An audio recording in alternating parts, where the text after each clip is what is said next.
All right, so I'm going to do a video on how to set up Scala 3 projects using Gradle on both Windows and Linux. So the first thing that you want to do if you're on Windows is grab the winget CLI, which is a package manager. Come to Microsoft's GitHub, go to the Releases tab at the top, and then you want to grab this MSIX bundle. Click that, download it, and then run it. That will install the winget CLI. Now, if you have winget installed, then you should have a winget command. So open up terminal, and from command prompt, what you're going to want to do is install msys2. So you can search for it with winget search msys, and the one that you want is msys2.msys2. So you'll do a winget install msys2.msys2. In my case, I already have that installed. I'll just run that anyways. But this will go and fetch it for you. It'll install it. And then what will happen is after you run through the installation prompt here, that's going to fail because I already have an installation. What you're going to do is search for msys and just open the one that says msys2. So this next direction works on Linux, and this also works on Windows, so the instructions are going to be the same. You want to install SDKMAN, and this is just a sort of like multi-version manager for different tools. And the way that we can install that is just by running this command. So we'll run that in here with paste.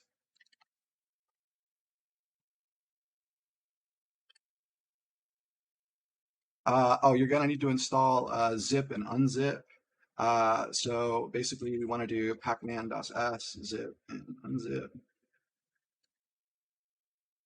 Proceed with installation, yes. Do that again. All right, so after we've run that, then you should say, okay, it's all done, and open a new terminal. So we could do that, or we could just run source, copy, paste. All right, and then now we should have a command SDK. So if we run SDK, then we should see this. And this is the same steps on Linux. So if you're following along on Linux, just do that.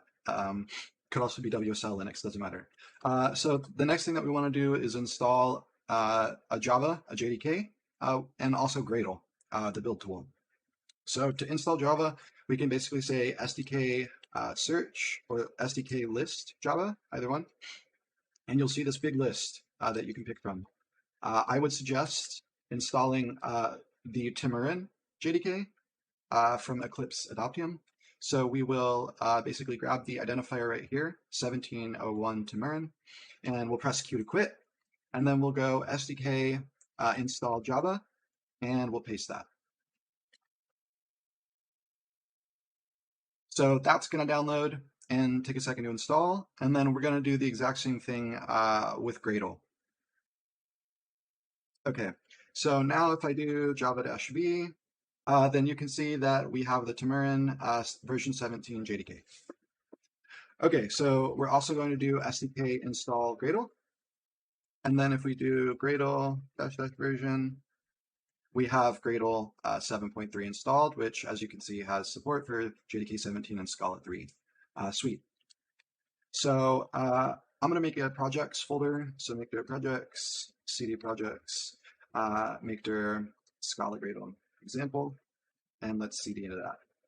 Okay, so what we're going to do is we're going to run Gradle init to create a new application. And this is going to ask us a bunch of questions. So the type that we want is type 2 for an application. We want to write it in Scala. So let's go ahead and press 5. Do we want multiple sub-projects in our app? One, no, we do not. And Groovy or Kotlin for the build script in Gradle. Kotlin is a better choice, to be honest, but VS Code has more support for the Groovy files. So we'll go with 1. And do we want to use the incubating APIs and behavior? Sure. Yes. The project name, we'll just leave it at the default. And the package, we will do com.example. Okay, so now if I list in this directory, you can see that we've got all this stuff. And if we cat the build script, so let's go cat app/build.gradle, you can see that we have this scaffolded task here. So we're going to make a couple of changes to this. One is that it's using Scala 2.13, and we want to use Scala 3. So I'm going to open that folder. It'll be this PC, C, MSys, home, big evidence, project, Scala Gradle example. Okay, so trust this, and let's take a look at what we have. So we have settings.gradle, which is basically saying we're going to include this app folder as the only like project in here. And we have another important file is the Gradle wrapper properties. And this is where you can change what version of Gradle will be used when you're using the local GradleW and GradleW.bat. Our app code is going to be here. So here's our app. So we have the build.gradle and we have the app.scala. So what I'm going to suggest is installing Metals, which is a Scala IDE for VS Code. Alternatively, if you're following along in JetBrains IntelliJ, you don't need to do anything except install and enable the Scala plugin. But let's go ahead and install this. Before I do that, I'm going to change the version of the Scala language because it's going to run some stuff the moment that I install it and enable it on this project, and I don't want it to fetch the Scala 2.12. So the way that the Scala plugin works is that you actually need to have a Scala library in your dependencies still. I don't want Guava. And for Scala 3, the way that we can basically set this up is sort of like this. So there's a block in Gradle called ext, and that lets you define just sort of random variables. You don't have to use this. You could also use like var whatever equals blah blah, or use an object, but this is purpose built for that. So we're going to set our Scala major version to 3, and the entirety of the Scala version will be 3.1.0. So instead of grabbing Scala library 2.13, we'll grab this Scala library 3.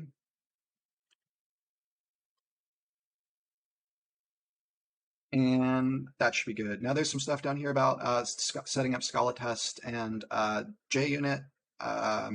You can use either. I won't get into that. We'll just leave that. Okay, so now what I'm going to do is I'm going to go ahead and grab Scala Metals. I'm going to install this. All right, and this is going to go and do some stuff. So what is happening when you open a Gradle file in Metals in VS Code is actually something called Bloop is running in the background. And what this is doing is converting the Gradle build to something called a BSP, Build Server Protocol format. And that is sort of what happens in the whole Scala plugin. So if we see this, we installed Metals, and if we go to the top, it'll initialize the stuff, download a bunch of stuff, and then what it'll do is basically say there's no build server running, so I have to start a build server. So then what we want to do is basically say, okay, so then in our app, we should have this and presentation compiler, and then now we get autocomplete. Okay, sweet. So that's a basic setup there. If you're running inside of IntelliJ, you won't need to do any of this. It'll just ask you to auto import. And then we want to add some deps. So if you want to add dependencies, there's a couple of things you need to keep in mind. One is that there's a binary incompatibility in Scala 2. So Scala 2.12 libraries are not compatible with Scala 3. You need to only have dependencies that are Scala 2.13 or Scala 3. And the format that all Scala libraries follow is that it will be the library name, and then an underscore, and then the version of Scala, and then the library's version. So what I'm going to do here is I'm going to show how you can pull in a dependency that doesn't come from a mainstream Maven Central repo. So inside of repositories, you're going to add a new Maven block and put the key URL. So what I want is I want to pull in the Vertex Scala library, which is going to be here. So let me show this. So we have the Sonatype repository. We have Vertex Scala Lang 2.13, and there's version 4.2.0 snapshot. So the way that you add these snapshot repos is by grabbing the base URL, which is going to be snapshots, before it starts getting into the organization artifact. So just pop that in there, and then you can go ahead and save that. And then what we'll do is we'll grab this 4.2.0 snapshot library. So what will come here is we'll do an implementation, and the format of this is going to go io.vertex.vertexlangscala 2.13, and then it'll be 4.2.0 snapshot. If you need some help, you can also see it here in the Maven metadata.xml. So io.vertex, then dot, the artifact ID is vertexlangscala 2.13.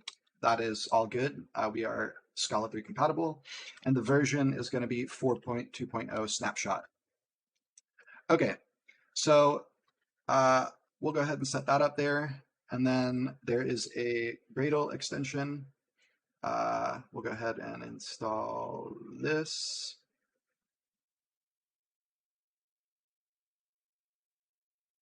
Sure, we'll allow it. We'll allow it.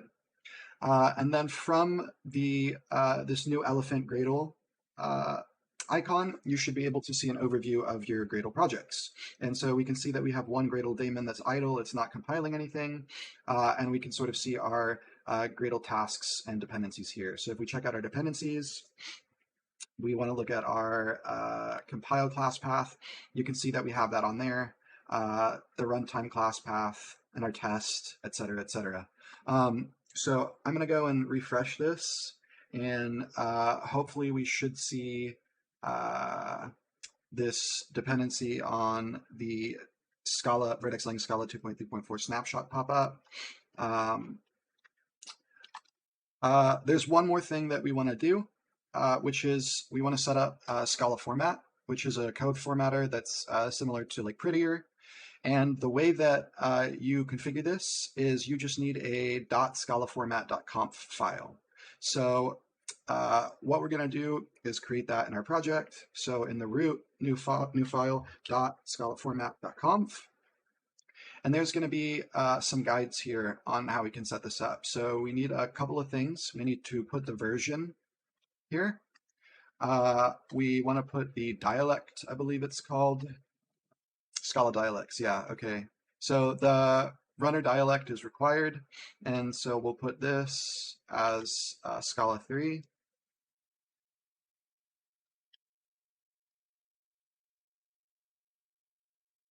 And then something that I prefer, for example, are these settings, which are very popular. So we're going to say align, try to vertically align things. And I like a max column of about 120. So with that, you can basically see if I come in here and I save this, I have my thing set up to auto format on save. So if I format this document, you can see it'll pop that right back into place there. So pretty cool, and it should also work if I just press Control S. So Scala format, super easy. I would suggest preferences, basically go into your preferences and just configure format on save. So check this box, and then every time you press Control S, it'll get auto formatted. Yeah, so this is essentially all you have to do to configure a brand new Scala 3 project. If we come into Gradle and we go into our tasks application, we'll try to run this.